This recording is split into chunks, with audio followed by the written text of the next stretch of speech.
mangi ne wavaayo aleeta ennaku ku mukolo yasiriziza munne mu katebe yabadde atudde katabuliremu Mamuli Katumba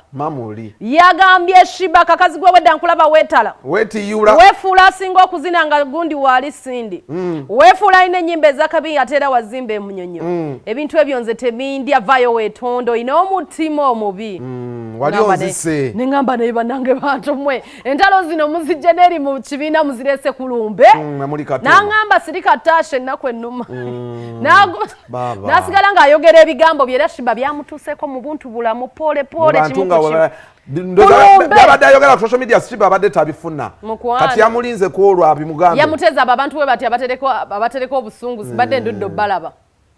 mwamanyira ffe ababasonyiwa bano tebasonyiwa Sheebah kinajjukira Mamuli Katumba agamba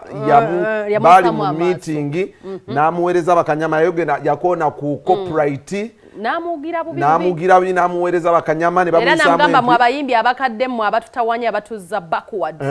nga tefe tukola frontwise mututawanya mutubuzizza emirembe ekyo kyekyamunyumira omukulu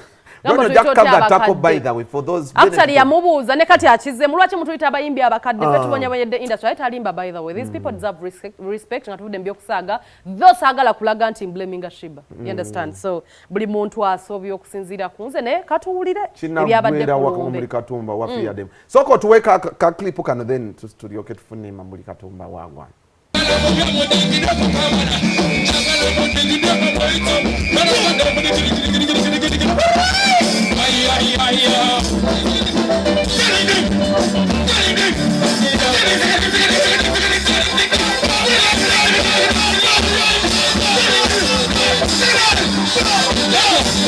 obulamu bwange okukkawadde abadde wano ng'azinda naye siri mukyawa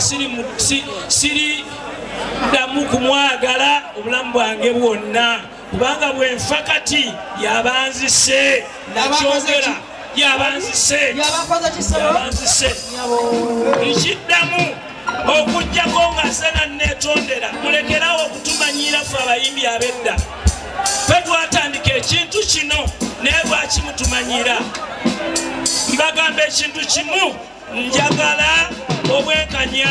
UPRS njagala nfe nga mumpadde ssente zange ndimu n'okuba nga ondaba byonna byavudde ku Sheebah kale nafuna ataaka sukaali n'alinnya kuva olwo ne puresha n'erinnya otwabadde mu lukiiko lw'abayimbi nga ngezaako okwogera